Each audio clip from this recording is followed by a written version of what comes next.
Mami mwakwa bana minsa nasa sa wosha Adom TV Premotobre Kasee Jebreti ensam no enchemu ankasa ban ade ato security agencies nanim se nipa biara titiro na NDC amanyoko na chitafo bi ya won demonstration ne mu obeye bibi ebetietie nipa fa ahudie so ana besa omen japade na mra no ene won mo eni osofo ya wo hwe interior so owura Ambrose Diary na de nsami atudwa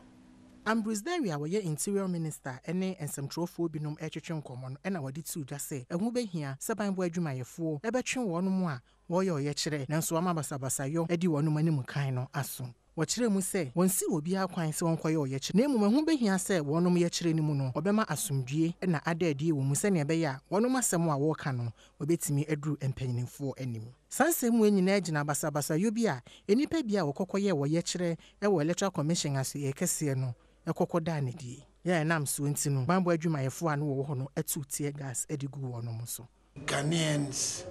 get onto the street. Yes, we respect their right to demonstrate, and we are doing the best we can to make sure that they do so in consonance with the law. But there remains a danger that one or two people might commit offenses, and if they do, of course, the law will take its course. Wasan so editor just say wonoma hyase a woye nhwehwemu e de afa na esi potinti a enam so e ma enipa nwotwe wonoma hwere won kwan e wa bra yeto waba na wotwe a etwa mu. Things are doing now is that you do tell them you are going a demonstration, you agree on the route, they provide you protection to make sure that you are not attacked. And in this same way, we expect you to comport yourself in a manner that you don't put the rest of the society at risk. It's only fair. Yentwa Premotobre Kasee no so na yemongra yensam no mo yebekoswa war demonstrations ahodo ya ekoswa no na National House of Chiefs ene ne worker say wose yekira ahodo NDC amanyoko no eguso eye nyame ni mu ni wanhwe ye ni mu nyama yenya ye boyen edin bebre ede yen hoahoa nkrofo se democracy o my Ghana yate ase no wanhwe ana yatoto no ase wohwemu a yeto aba no ewie yekire ye hunsunsanso ba ye beto odwa se mampani adodon kwakufu ado ne mu nkunimdifo no ene NDC amanyoko no kire se wonmo anyintumu na anyintumu kina nanso ni nyina mu no president a woda House of Chiefs na no oje ahoho ya ojabi ya wotoso emienu ede tudwa chechire mu sade womo ye no ama ehu ni strobi abamai mu ntinkabeya onyai na mantra nkonya ede atudwa chem se wonane gye kwan a afia bato esifa kroya ni nyina ekoya asomdwe nko a na ode tudwa ese oman Ghana kabima minkabu ya momo no eguso enyini ewa ha ewumisa abato ne ko jode nanso na ahemfo ede atudwa chem se enya de a NDC amnyuko ne nsem wo mo ka no ombebo agu saa ne mo mpanyine kase oda House of Chiefs ano oje ahoho ya uchepi ede atudwa chem se obi biara abato no nsusuanso ankoyi ama ne bia no onfamfa mra kwan so na oye kira hodo a ekoso ewo man mu no enka eto entwa abato ye penipa baako na aye president ene ya to abato bi ene ho asabe aye perfect da na no so nkyesa yese esisi obi a emane nkasa mane yesra ne se yempene ene tension na ekoso ne ade no ena amanyofo no ene won chitafo no nkasa na enkofom ana matra nkonya de atudwa chem se ombefre won a wona no bene e wabatoe mu bi na fe wono mu ahia ni baabi esese womde ne mapa eto se na be yi asomdwe mapa ebetumi akoso wo man mu no won de ato yene other stakeholders enso ebomu ne ahia won ne no akasa no mama adwobro aba o man mu ntinye statement ewie na ewie ne yeye nanso no ya statement we nso na mu jaima ya nso ebedo o mase obi deshie ofori amanfo de amanpoi efri asante mantemu mention na wa demonstrations ahodo no a ekoso no photojournalist ani din ede Nancy Esinam enrede wo electoral commission na wono so ewo hobi di NDC amonyoko no etitafo no mu bi na wono mo ye no okeka ni nyina ye no mfonyini ede mo nsam eba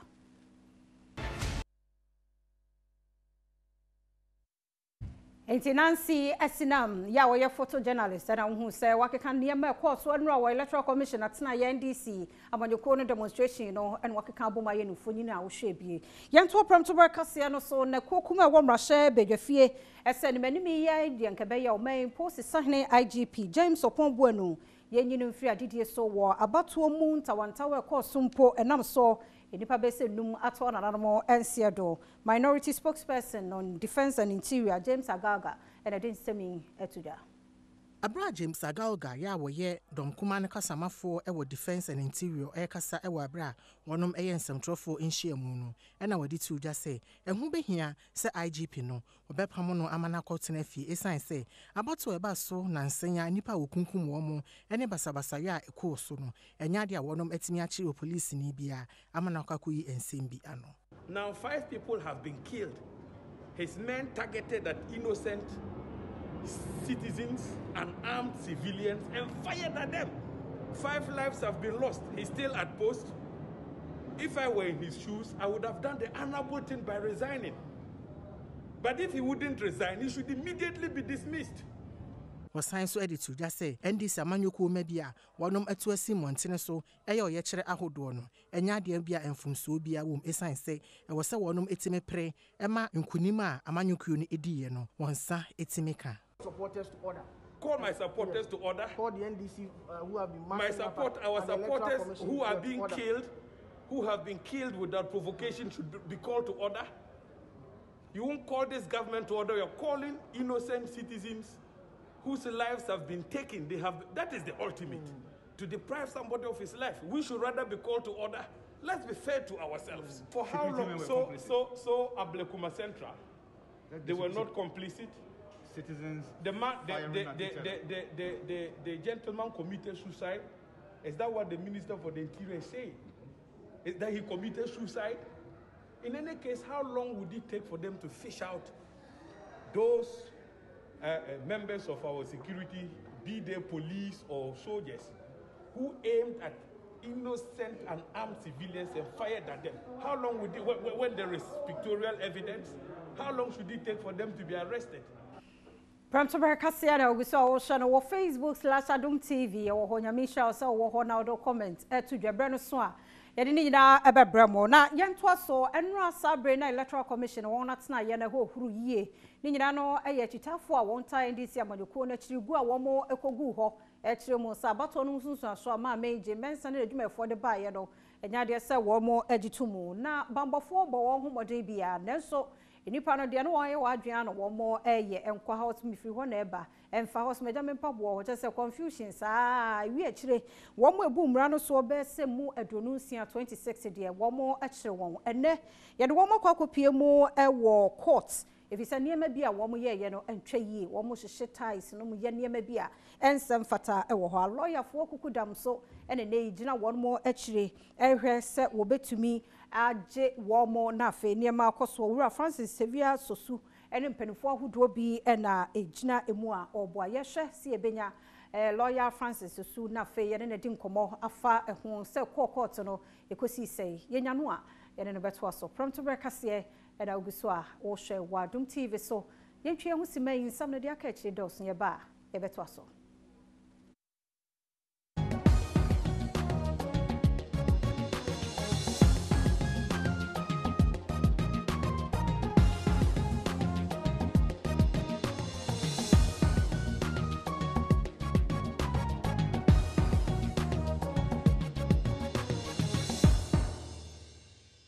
Mameno asepa na mesabo akwa babie Adom TV Premotobre Kasee no so Midday de afia abankwa tamaklo ye beto so na ye twa ye ho no na nsama ye de to dwa no NDC supporters be duonu ensia ye kire wo mo no ene ya manebo no ekire mu a ya ma wo mo nyina bill nyame eye Adom a General Bosume wo 2021 mo de to so aduonu enum ena ye besa fra wo mo na won sam no wato anidie no eso ye to Premotobre sam no so boyra yensam fofro emu Criminal Investigations Department empanifo ese wo mo guso den ye ehwehwemu de afa na anu ada bato ye koto ye wi akire Tachiman South Collation Center ho wi akire na enipa mienu enanso ahwe wo mo enkwa and then Central Function Mudia Air Koso, CID at Snaye, Nanona Director General Dano, COP Isaac and Yabua, or doing semi etuja. On the 7th of December, at about 20:36 hours, as the counting of parliamentary ballots of Odio constituency election was ongoing, some NPP supporters who thought the results was going in their favor or in the favor of the parliamentary candidate started jubilating. Some of the supporters boarded vehicles and drove in the streets towards the direction of Mudak Hotel at Kolewoko. Some people who were not happy with the development fired weapons from a distance into the crowd and injured Dompre Emmanuel, 36 years, Botre Taki, 16. They were rushed to Kolebu Teaching Hospital for treatment, but they were pronounced dead on arrival. 6 other victims were hit by the pellets from the weapons. They were also rushed to the same hospital for treatment. The Accra Regional Police Patrol teams rushed to the scene and then retrieved pistol with 13 rounds of ammunition, Smith & Wesson pistol with 9 rounds of ammunition, 80 rounds of ammunition, 1 pump action gun with 20 rounds of BB ammunition cartridges, live cartridges, 6 pepper sprays, flashlight, machete, 4 jackknives, and then 3 Boafeng handset, and then 1,000 CDs, 2 kitchen knives, and 1 ballistic vest at the scene. That was where the shooting came from. A Toyota Tundra vehicle with registration number GS 7610-12 belonging to the MPP was vandalized by the supporters of the NDC. 5 suspects, including Godfrey alias Wadada, Emmanuel Goina, Reverend Esinam Robert Ofofo, Malco and Bruno, were identified to have shot into the crowd and were arrested. They were arraigned before a Jabin District Court on charges of murder, contrary to Section 46 of Act 29, possession of firearms and ammunition without lawful authority. They were remanded into police custody, and the case has been adjourned to 21st of December. After that incident, 32 other suspects were also arrested, charged, and arraigned before the same court for causing unlawful damage to vehicle number GS 7610-12.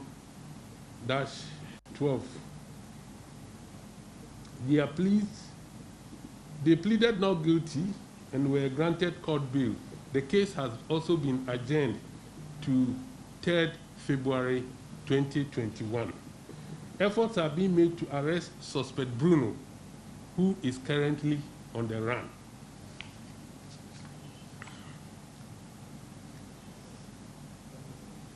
Then there was another shooting incident at Blekuma, Central Constituency, Coalition Center. On the 8th of December 2020, as collation of results was ongoing at Ablekuma Central Constituency Coalition Center, misunderstanding ensued between the party agents of both NDC and MPP. Suspect Collins Kwaku, who claimed to be a personnel of the National Security, came from nowhere to the Coalition Center, and after having a brief discussion with the Member of Parliament for Ablekuma Central Constituency, Honorable Ebenezer Gilbert Ninanate, who was standing at a distance The accused got closer to the coalition center and fired shots indiscriminately into the crowd, and the bullet hit the left knee of Police Inspector Nixon Awini, who was on duty at the coalition center. He also shot at a journalist and hit his left ankle. Rashid Umar was also shot at, and the bullet hit his right knee and left shin. The victims, Nixon Awini, Rashid Umar, were rushed to Kolebu Teaching Hospital, whilst victim Pius Esiedu Kwanim, that's the journalist, was also rushed to Greater Accra Regional Hospital, where they were admitted for treatment. Victims Inspector Nixon Awini and Rashid Umar are on admission at the Kolebu Teaching Hospital, whilst Pius Esiedu Kwanim is on admission at the Greater Accra Regional Hospital for treatment as we speak. Suspect Collins Kwaku was arrested, and during investigation, he admitted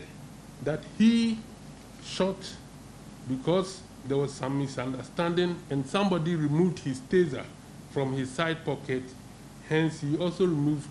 his sidearm and started to fire. He was arraigned before court yesterday, and he has been remanded into police custody to reappear on the 24th of December 2020. There was also another shooting incident at the entrance of Odoko Police Church.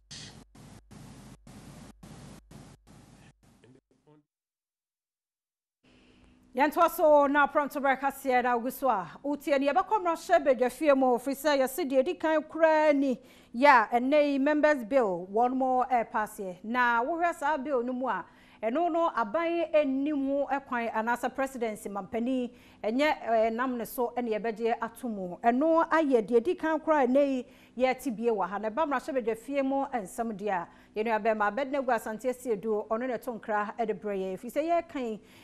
nyame yaduma dabna dan so de na so onso asori asetena na wono wabusia so akodi bronya nti abeda ba homa no so yentie na fe bill no mu nsam wonkyere ye mu ye abed awiai ye mu ahamu akwaba Mejoso afia. Enne de na ekoso shebedafie titu ene bill Yo afia wo hwe sa road traffic amendment bill 2020 embrawe ya they say embraship for makumako and 9 and initiatives are bill embrawe baba embrawe ade baba ne say be amend road traffic act 2004 act 683 no ne wo mu say the driver ni be driving na say or driving reckless driving this afia the okumo obia opemfo obi onyem na say mamini wu na person akwara na o share mamini ye from wu a they say yebe court be charge ne say wakum nipa mienu the mamini so nyem twins and as a triplet the nipa 4 and as a 5 charges ne be bo driver na asotwe a mu ye de be man ye for anti hwa samra we odunya for say chairman support so majority leader and after so odunya for Harun Edu minority leader odunya for Rasmus Barak from Pugu MP and honorable Ben Abdullah Banda offensive South MP omo no initiative sa emra we omo say omo hwa manfo bi wo ha omo drive e kwan so a omo drive e kwan bi asata na mo pa ekibi kunkuku manfo bebre apemfo bebre o so fi say some empanifo de samra we and I say abegafo ni timra we tu mu da driver ni bi drive a obeya hwe yi nse ukum nipa ukum obi onyem a akwara ne kro o hye ya funu mu na ya de say empanifo hu ni say o yi panti ono so mo be counting na charges no na judge o ti akunya no so nta say o the charges ni na aboye driver ni na o ye o di sabon no bill no ni din de say afia bill no ni din say road traffic amendment bill okay 2020 where first ever private member bill na say still every aban mu ni ba ya say obi ankra bi na initiative and where the Mashobia for Makumako and 9 and a come with Japan, almost the first ever private members way about the Jafia, yes, would say. And then Kobia, if you saw her amendment now, nya de do so e be me sapa abujafo no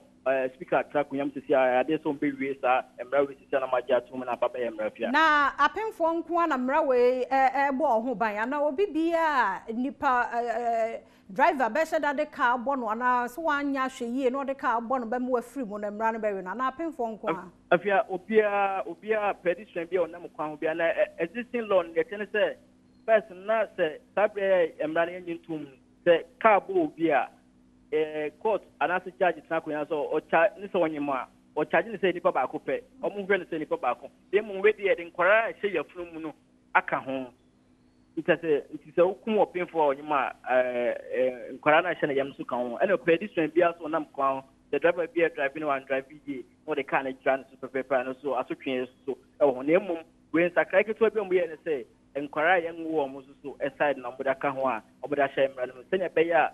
serve as deterrent among for mo drive mo hwe kwa so yie ebetima ba pehye mu na ahyekiti say obi ekumu opinfo a ebetima ma na so twen mu ye den pa ya da se abed na nyame yadom a yese benada won be sori asetena no so nti enne nso ye fiada dikosi ne benada eden sam na omo ebebobo hu kosi se won be sori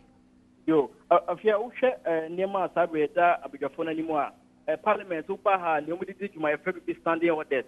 we constitution 1992 constitution if standing orders no sabre penifo bobo wa ye fufura ye hwe ni mu se omudi sa new review of the standing orders no ebepa na penifo ma gia tum na senior committees no e wo sisi na buwa MP ba ko pe o committees be se 9 na so sabre dem penifo atitire nyina so a new standing orders na e ba no MP do how betimanya committees be mi nupe nya de ombemana chiche na agu committee bebre so na sene odi kan no sene abegafo no ye hwe ni mu se ombekọ omahomiji mu ye na edi ye ni mu Tuesday no empanifo ye nhye se ye da ejoda nefie nemneda kwaseda ejoda no ade sabegafo 21st ombepa asetena ba be di juma Tuesday pepe 22nd no na omu be sorry de omu juma de nyina akọ ahunhu mechi mu kokoti na omu kopa afia on the 4th ye hwe ni mu se Ghana mampani na nat danka kukwado babe deliver the dissolution address e parliament asana 7th parliament no omu de mu juma de nyina abawiye e oman Ghana nti nhye kakra we ne e wo ho sabre ya ye hwe ni mu se abegafo no so mu transe a omu be na uye so da nchen a sabre emre bi say National Blood Services Bill 2020 there are constitution state and a National Ambulance Service Bill 2020 and also a First Insurance Bill 2020 and a Public-Private Partnership Bill 2020 in our constitution stage they show them say abegafo no sabre the speaker on transmo na opa they show them so betima pass answer na be break akọ Christmas no makọkodi Christmas afashion na fia ya da se papa abedne gwasanti esi edumra hye be fie nsem bi eto ho bia no na daro mom yete ya da se anwumre so de akachi abed e de be breye ye be koso ana ye gina mra hye be fie mu na ne de won wagye atum 18.8 million euros eye bosiabo ya wo de akokra 112 ambulances na won de abre National Ambulance Service na fe won juma won mu de edie no wo mo ahenya mu ebiemu a Adom TV etwaso Finance Committee report wonum editor Emrashebedwafi animo no wonum eda ne di se esane sena ambulance eduonum pe ene wo man mu ntino aban efa Ministry of Special Development Initiatives so ema wonum esan koto ambulances no ohamiensa ene nson eba beka eduonum no ho a ocheche ma mansinya hodo a ewo man mu nyina Dr. Mark Esibeyebo a ene ye chairman na wodasa Finance Committee na no na wachire mu se esan se wonum atobi aka ho nyina achire no ambulance no enso ntino wonum ene Dutch Bank AG aye enhyehyeya woso wonum asene ama watimi ato ambulance ni bi e de aka ho. The vehicles will be supplied by Karl Friedrichs GmbH of Germany to support the country's emergency healthcare system. The Speaker, under the project, the 112 ambulances is made up of 20 Mercedes-Benz Sprinter BS30 intensive care ambulances and 92 Mercedes-Benz Sprinter BS30 basic life support ambulances.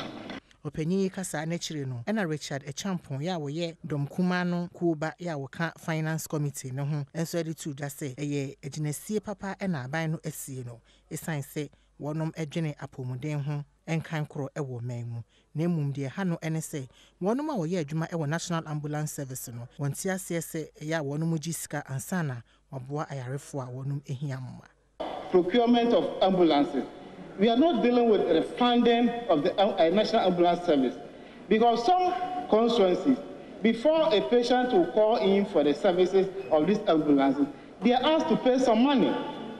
So in critical condition, and if the patient cannot afford to pay that money, what happens? So we need to fund the National Ambulance Services very well. Mpanyinfo yi kasa no akyire no na Dr. Kwabena Twum Nuama ya woyɛ chairman na woda Parliament Health Committee na no enso de nsɛm bi etudwa. I want to put on record that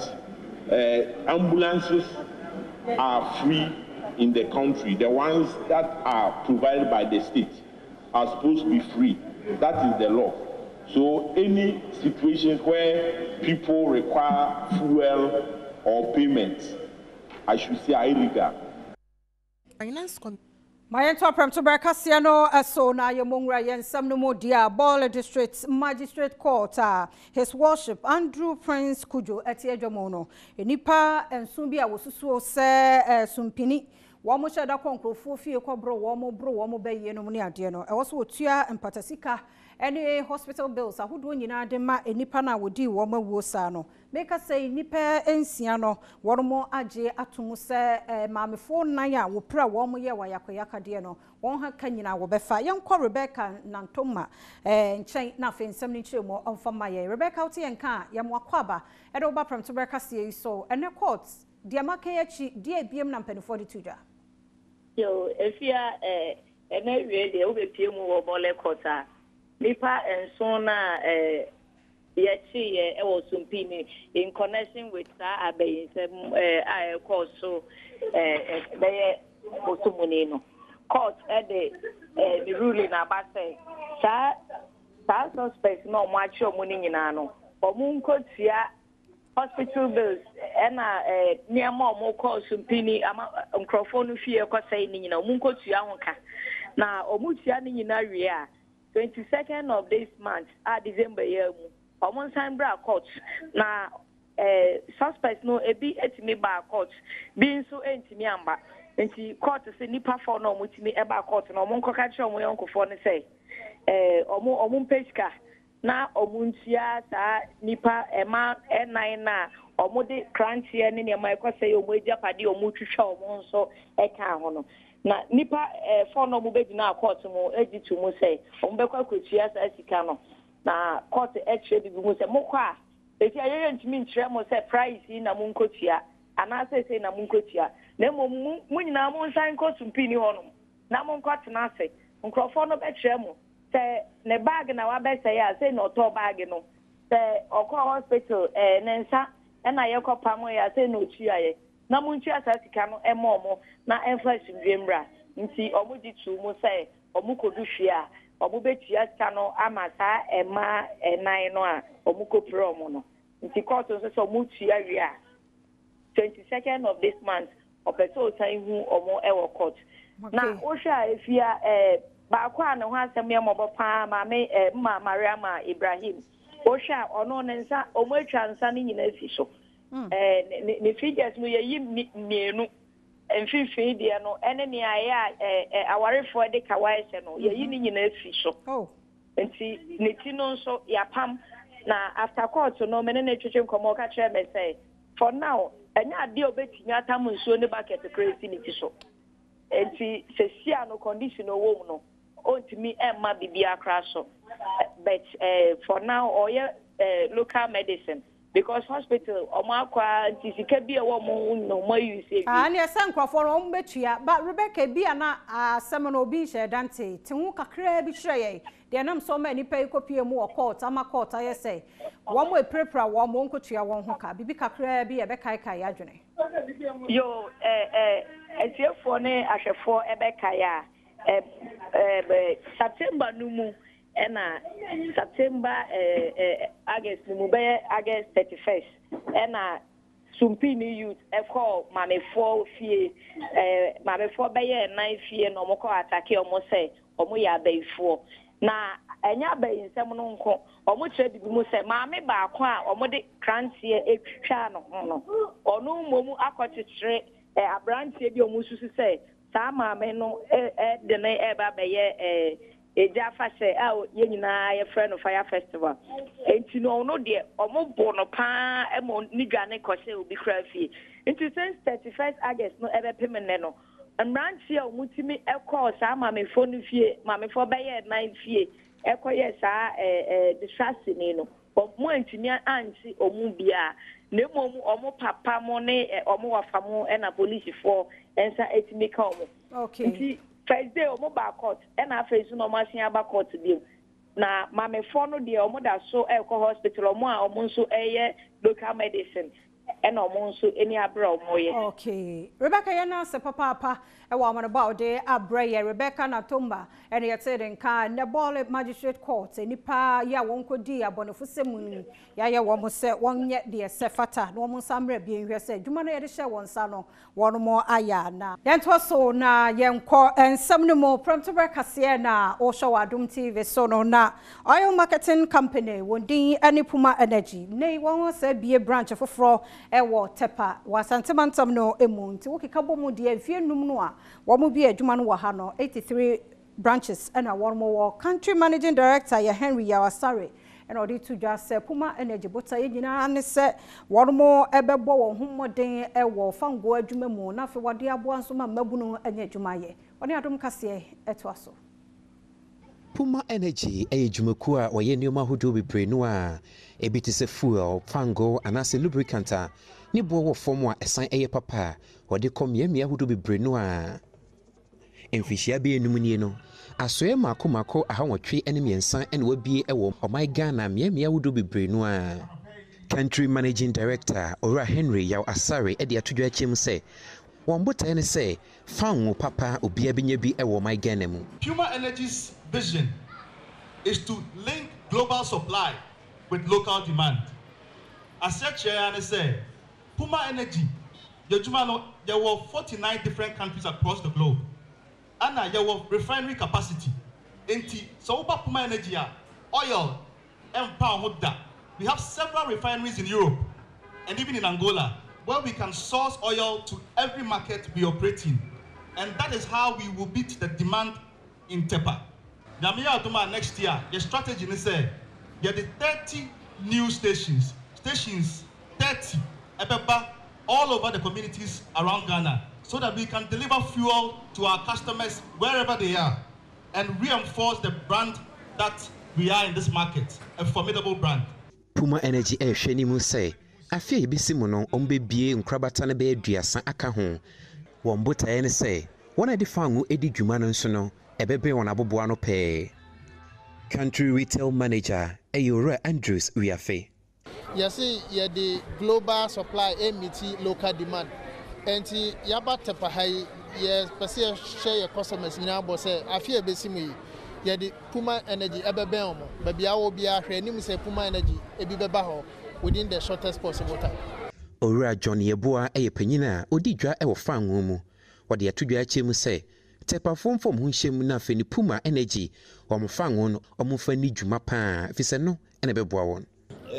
Kruma for being a Jumai, Kruma. And Puma Nankasa, the woman's shoe, design, as no problem. And this said, we come by the identity for the insanity and Timmy for so. Let's say, crewman. I'd rather say, well, and it will be as Ombra Sophia. No Baba Sophia always a Puma different. Omwedi fangu edi juma ewo tepa bebrenua enya fangu kwa nina eye Puma Energy anamo untu ya wade hwani musene be ya woni won na edi dwa no so no bibia ebekoto ten ama won obi deshie ofori amanfodi amane boy efri tepa Mayenko Madina hone na ye de Adom trotro no eba asemfoa ya Adam tetobia na be yokuo ebedi hu nkomo adofo ne adofo enteba hu hia se obefa odofo phone akwa hwehwe so na hwehwe so na hu bibi na wakoma empa eno no sa na eye me ana se wo eno wa ye no ho nkomo no dom teto bia wa homa no so Madina oto so Akwame that's my son and Adom church no say a debate version so I went it here say na that every Monday Wednesdays and Friday bia the debate then the topic no you busa so no ho kani e wo ho say o yere ana ukun wife and o girlfriend and boyfriend one no ho yeah so be fa echi akoshe the phone so say o share the messages the WhatsApp the video and o picking the call na eno so no ebasa ebetumi de trust issues abana na o share me nifa ne me bokum so I say you know na me say me share free member no so omo say okay me kono mo nko ma so open ni bobo din no share camera mu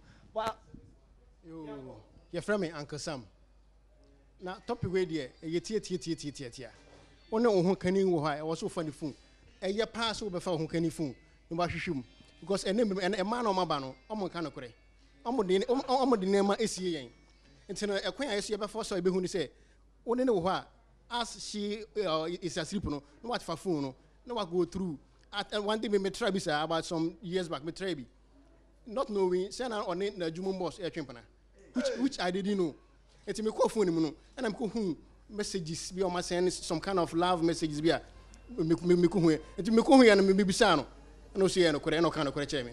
enti me to me no fit Bible say ya ware there which the two shall become one. So if the two shall become one, and say we BBC me, Bibania, I was see you hunu, pepe. Until no obabiso I know the password out in the phone so me phone password and also. So oba bia phone password but also. It's some money mudi nti.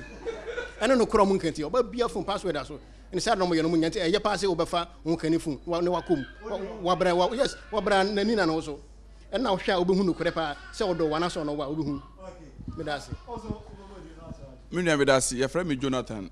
Dora from me tago. If I me point and say, Nan say we are say bonia by we are say. A be horn more na I fraud for you. I will be put off fraud away. Now no say me phone. Na I will be a friend of fraud in the pa. Nyanya me ne mamma ko phone na. Ngo send it ka be 3,000 Ghana cedi koma fraud guy no. Nti me nua me de me gitum say e ye pa say ubota afa we phone ahwe de ye den. E koso ko wiase bona yede bona adoso e ma so de wuti gi obi adi keke obi friend say de ma bedu airport nti no obi fa no waji adi no say ni sika mani pakro no so uye be ma na wo ho na uhu a you can stop all those things. Ma me bisa question back ada na won country no ansa na obi fa na obi kwa ko fechi say yes na de trust issues be ba o asa won gini di bisa da bi nyina ye ba ko ono no ogimidi miso mi gini di but onim se nipa no be gimi ne bone. Enti so ojimi da me gini dia betuma fa the phone me okay me phone password na so me hwi ni so the upper fire ebi wo so a na no say na damfo bi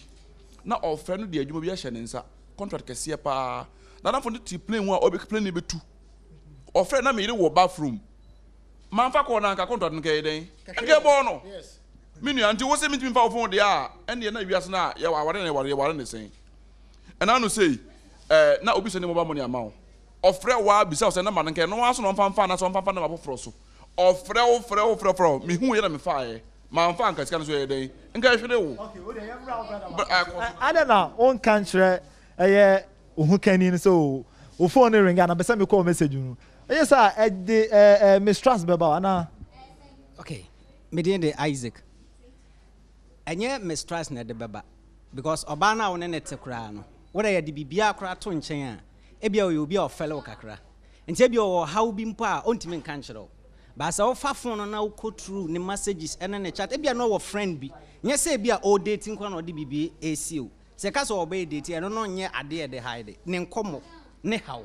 so won nti ebia ne how bi kro ntimi nka nchero ba be kon bon se woni na damfo bi di ho nkomo ebi kura na oniska kura won wallet nti okay yemusa ma ne se obeda be sole na bia wukuna check wo phone wo hu se uniska no wa send wo mobile money be 1,000 Ghana cedi a send now be ye am I ready yeah ba oh eti eno an ye papa say be surprise no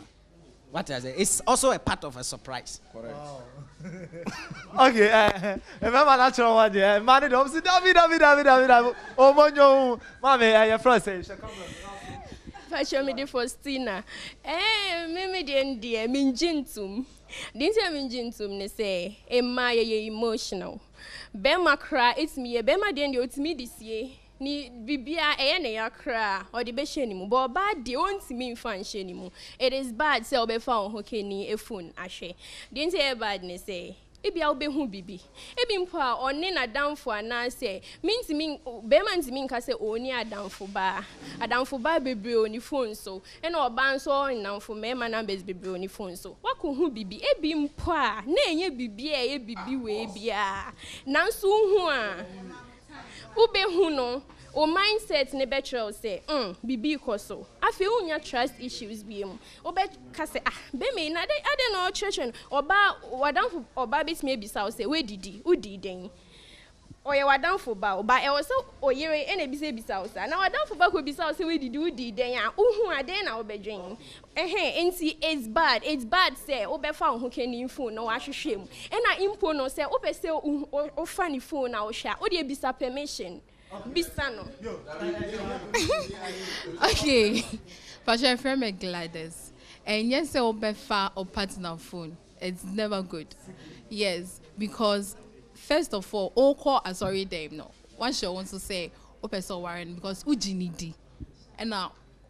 call her no. Inti ope bibia you have to ask me and son why then wafa. Also no, Mimi say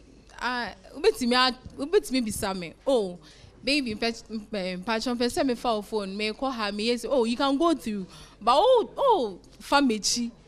akọ family phone there just on Jimmy ndi and just me no bet na kra ubetimi ekume okay mama she unji ndi say eno no so obusa permission a ubetimi delete certain sensitive message one thing also mu me de enyo na one thing also mo say met me no be a chat by the time me do fe met me delete some messages no nti me da na oba be fa me phone na hwe me mo de me ngintum if you don't trust me I worry for if you don't trust once I worry I was said trust be before you got married to that person nti nimpa na da na o sneak e ko hwe ni phone akọ messages na enye right and my brother when so kase sikasem me no na ete na me nyeska me ntimi kan show metimi aka show into all family phone na akọhye say e ho na me hia ska e bi kwa na ska se na me kan ya me personal money a me hia enti all family phone ahwem de ne de enye right okay your sima ba ko pe boss Bible say